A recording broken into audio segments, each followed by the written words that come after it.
Good day mga tol! Ayon nga sa mga ulat na lumalabas ngayon, itong si Prince Caperal, matapos nga ilagay sa free agent market ng Northport Batanguer at hindi na nga pinapirma pa ng extension contract, ay gustong kunin muli ito ni Coach Tim Cone matapos nga ang serye ng Tropang Giga at ng Barangay Ginebra na kung saan nakikita na ng Barangay Ginebra ang kanilang mga weaknesses, especially sa kanilang big man rotation.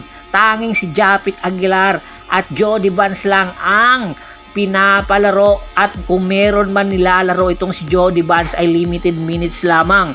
Kaya kinakailangan muli ni Coach Tim Cone ibalik itong si Prince Caperal na kung saan nakapaglaro na rin dati sa Barangay Ginebra at nakita ang potensyal na meron pala itong ibubuga at kayang-kayang makipagsabayan sa mga superstar ng PBA.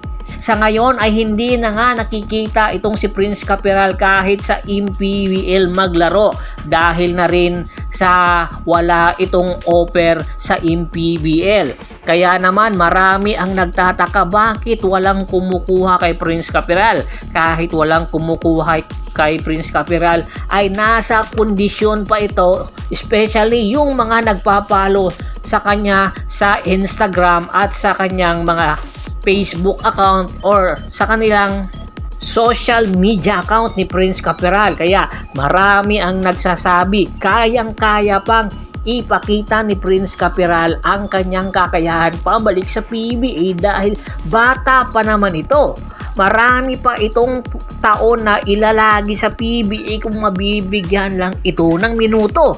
Matatandaan, ilan sa mga kupunan sa PBA ang nagkaka-interest din kay Prince Caperal, especially ang Rain or Shine Elasto Painters. Kaya di kataka-taka na mag-aagawan talaga sila kay Prince Caperal dahil isa itong big man na merong outside shooting at po pwede maging defender ng mga PBA big man ngayon.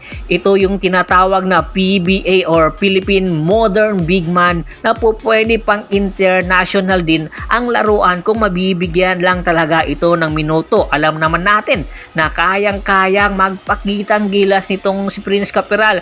Hindi lang ito athletic pero matalinong maglaro itong si Prince Caperal, kaya hindi katakataka na marami ang nagkaka-interest dito. Samantala, ayon din sa mga ulat, ang Barangay Ginebra San Miguel ay nagkaka-interest na rin kay Vic Manuel na kung saan nalapit na mag-expired ang kanyang kontrata. Baka ilagay na rin ito ng San Miguel Bearmen sa free agent market at posibleng kunin ng Barangay Ginebra San Miguel via free agent market para mabigyan ng playing time dahil nga hindi ito nabibigyan ng playing time ng San Miguel Bearmen. Kung sakasakali man daw ilagay itong si Vic Manuel sa free agent market at hindi na nga bigyan pa ng contract extension, ay malaki ang tsansa na ang San Miguel o ang Barangay Ginebra San Miguel ang unang makakaalam neto at unang kukuha kay Vic Manuel dahil nga badly needed nga ngayon ng Barangay Ginebra San Miguel ang kanilang big man rotation. Sa katunayan, hindi na rin ito pipirma si Vic Manuel ng contract extension sa San Miguel Bearmen. Alam naman kasi niya na hindi rin lang siya magagamit at ilang taon na lang ang kanyang ilalagi sa PBA at tuluyang magre-retiro na rin itong si Vic Manuel. Kaya gusto niya kung meron mang pipirmahan siyang kontrata sa nasabing or sa mga kupunan sa PBA, ay gusto niya na makapaglaro at mabigyan ng playing time dahil hindi na nga niya kailangan ng kampyonato dahil nakuha niya na at gusto niya pinaghihirapan niya ang kanyang laro at kayang-kaya pa naman daw niya makipagsabayan sa mga batang player ngayon ng PBA. Kaya inaabangan na ang serye ng Barangay Ginebra San Miguel at ng Tropang Giga kung ano ang gagawin aksyon ng San Miguel at ng Barangay Ginebra San Miguel dahil ang mga ito ay nag-aabang rin lang ng mga players sa kanilang mga farm team na katulad ng Terra Firma Jeep at ng Northport Batang Pier kung ano ang gagawin at kung sino mga player ang posibleng galawin at kunin para pagpapalakas sa paparating na Commissioner's Cup. Kaya ano sa tingin nyo? Kung sakasakali nga makuha ito ng Barangay Ginebra San Miguel, si Vic Manuel at Prince Caperal, malaki ba ang maitutulong neto sa Barangay Ginebra ngayon na bago na ang kanilang lineup? Komento na sa baba ng video at pag-usapan natin yan. Once again, this is Percival Monteron at your service.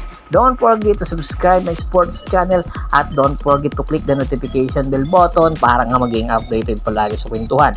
At bago pa natin tapusin ang ating kwentuhan, shoutout muna tayo sa mga solid na followers na laging sumusuporta sa atin kay Kagawad at sa kinudukusin ng Hagonoy Bulacan, Anthony Laquialon, Adrian Dulay at sa Dulay Family, Ronald Bersobidad, Malyari Mascareñas at si Mr. Ricky Lanza ng Ricky Rider TV ng Tansa Cavite. Marami pong salamat sa walang sawa niyong pagsuporta.